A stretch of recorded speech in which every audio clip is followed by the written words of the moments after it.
নমস্কার, আমি বর্ণালী। আপনারা আছেন দি ইটার্নাল স্কাই, অনন্ত আকাশের মাঝে, আর নিজের মাঝেও আকাশকে রাখুন। এর আগে আপনাদের সাথে বাবা ভোলা মহেশ্বরের পূজার বিভিন্ন টিপস ও শাস্ত্র কথা নিয়ে আলোচনা করেছিলাম। আজ আলোচনা করব বৃহৎ ধর্ম পুরাণের উপাখ্যান অনুযায়ী বিল্লবৃক্ষ সম্পর্কে, যেটি কিনা শিব কথার সাথে ও তার পূজার প্রধান অঙ্গরূপে পরিচিত। আশা করি আপনাদেরও ভালো লাগবে, আর ভালো লাগলে লাইক, শেয়ার ও কমেন্ট করবেন এবং চ্যানেলটিকে সাবস্ক্রাইব করে সঙ্গে থাকবেন। আসুন যাওয়া যাক মূল পর্বে। একদিন লক্ষ্মী দেবী শ্রী বিষ্ণু ভগবানকে জিজ্ঞাসা করলেন, তোমার সর্বাপেক্ষা প্রিয় কে? সেদিন দেখলাম আমা অপেক্ষা নীলকণ্ঠ তোমার অধিক প্রিয়। ভগবান বললেন, পূর্বে আমি একদিন প্রিয় প্রাপ্তির কামনায় পৃথিবীতে গমন করে 10 দিক ভ্রমণ করার সময় শঙ্করের সঙ্গে সাক্ষাৎ করি। তিনিও আমার মতো প্রিয় প্রাপ্তির জন্য ভ্রমণ করছিলেন। উভয়ের প্রতি দৃষ্টিপাত মাত্র মহতী প্রীতি জন্মিল। উভয়ের মধ্যে কোনো ভেদ রইল না। তাই শিব পূজা বিমুখ জন আমার কখনোই প্রিয় নয়। দেবী লক্ষ্মী বিষ্ণু ভগবানের মুখে এই কথা শুনে বললেন, আমি শিব পূজা বিমুখী, তাহলে আমি বিষ্ণুর প্রিয় নই। আমায় ধিক, নিজেকে বলতে লাগলেন। ভগবান বললেন, দেবী দুঃখ পেও না, তুমি আজ হতে শিব পূজা করো, শিবের ন্যায় আমারও প্রিয় পাত্রী হও।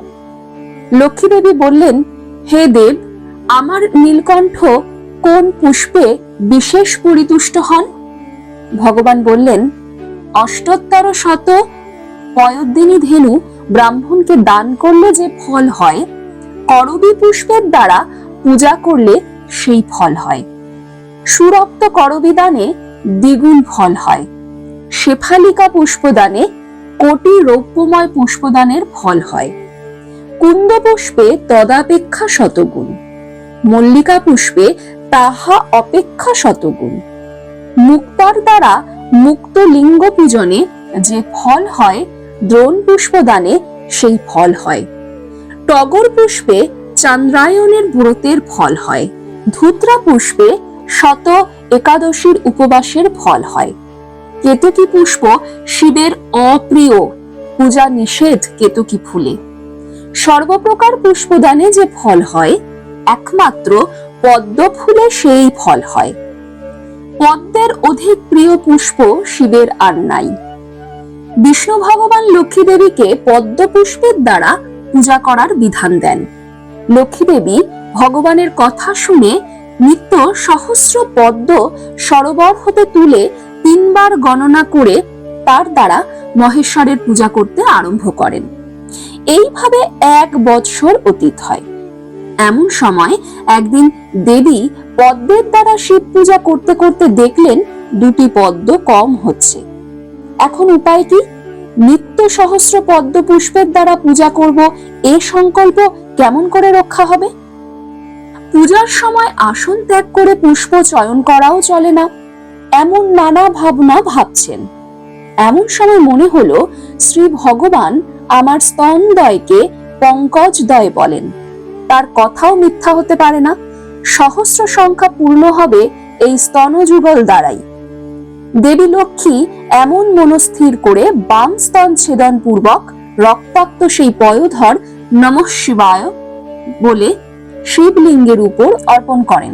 পুনরায় দেবী যখন দক্ষিণ স্তন ছেদন করবার উপক্রম করছেন, এমন সময় স্বর্ণলিঙ্গের মহেশ্বর আবির্ভূত হয়ে বললেন, মা সমুদ্র তনয়ে, আর স্তন ছেদন করো না, তোমার বাম স্তন পূর্ববৎ হোক। যে ছিন্ন স্তন তুমি আমার মস্তকে অর্পণ করেছ, তা পৃথিবীতে শ্রীফল নামক বৃক্ষ হবে। সেই বৃক্ষ আমার অতি প্রিয় হবে। স্বর্ণ, মুক্তা, প্রবাল, অন্যান্য পুষ্প বিল্লপত্রের কোটি অংশের 1/4 যোগ্যও হবে না। আমার ত্রিনেত্র যেমন প্রিয়, গঙ্গাজল যেমন প্রীতিপদ, সেই রূপ বিল্লপত্রও আমার প্রিয়তম। তখন দেবী লক্ষ্মী প্রেমাশ্রয় নয়নে গদগদ কণ্ঠে ওম নমঃ শিবায় শান্তায় কারণত্রয় হেতবে নিবেদয়ামি চাত্মানাং ত্বং গতি পরমেশ্বর। এই বলে পুনঃ পুনঃ প্রণাম করতে লাগলেন। তারপর সেই বৃক্ষ কপাল মোচন ক্ষেত্রে উৎপন্ন হয়। বৈশাখ মাসের শুক্লা তৃতীয়ায় এই বৃক্ষ উৎপন্ন হয়। বৃক্ষ উৎপন্ন হলে ব্রহ্মা, বিষ্ণু ও অন্যান্য দেবগণ দেবপত্নী সহ সেই স্থানে উপস্থিত হন। স্নিগ্ধ ত্রিপত্র ফল যুক্ত সুফল স্বীয় তেজে দীপ্যমান, শিবরূপ মঙ্গলপ্রদ। ভগবান বিষ্ণু বললেন, এই বৃক্ষের বাম অধ চতুর্দিক শতধেনু পর্যন্ত তীর্থ হবে। ইহার ঊর্ধ্বপত্র শঙ্কর, বাম পত্র ব্রহ্মা ও দক্ষিণ পত্র আমি স্বয়ং। ইহার ছায়া লঙ্ঘনে আয়ু ক্ষয় হয়। যে পাদস্পর্শ করবে সে শ্রীভ্রষ্ট হবে। মন্ত্রোচ্চারণ পূর্বক বিল্লপত্র দানে সহস্র পদ্মদানের ফল হবে। প্রাতে বিল্লবৃক্ষ দর্শনে শিব দর্শনের ফল লাভ হবে। বিল্লবৃক্ষের শাখা ভঙ্গ বা তাতে আরোহণ করতে নেই। অমাবস্যা, পূর্ণিমা, দ্বাদশী তিথি ও সায়ং বা মধ্যাহ্নকালে বিল্লপত্র চয়ন করতে নেই। খণ্ডিত অখণ্ডিত সকল পত্রেই শিব পূজা হয়। যে স্থানে বিল্লবন তাহাই কাশীধাম। যে স্থানে পঞ্চবিল্ল বৃক্ষ থাকে সে স্থানে হর স্বয়ং বিদ্যমান। সপ্তবিল্ল বৃক্ষ যে স্থানে থাকে সে স্থানে গৌরী শঙ্কর অবস্থান করেন। 10টি বিল্ল বৃক্ষ যে স্থানে থাকে শম্ভু সেই স্থানে স্বপনে বিরাজ করেন। যে গৃহস্থের বাড়িতে ঈশান কোণে বিল্ল বৃক্ষ থাকে সে স্থানে কখনো বিপদ হয় না। পূর্ব দিকে বিল্ল বৃক্ষ সুখদায়ক, দক্ষিণ দিকে বিল্ল বৃক্ষ যম ভীতি নষ্ট করে, পশ্চিম দিকে বিল্ল বৃক্ষ সম্পত্তি বর্ধক বলে কথিত আছে। যে মানব বিল্ল বৃক্ষ প্রদক্ষিণ করেন তার সুমেরুগিরি প্রদক্ষিণ করার ফল লাভ হয়। বিল্ল কাষ্ঠ যজ্ঞ ছাড়া দহন করতে নেই। বিল্ল, সমীর, ধৃষ্ট চন্দন যে মস্তকে ধারণ করেন তার উপর যমের প্রভাব নাই। ভূমিপতিত বিল্লপত্র, ফল, বীজ পাছে ব্যর্থ হয় এই ভয়ে শঙ্কর তা মস্তকে ধারণ করেন। যে শ্রীফল তরুমূলে জল সেচন করেন, যে রূপ বৃক্ষ স্নিগ্ধ হয় সেই রূপ তার পিতৃগণও স্নিগ্ধ হন।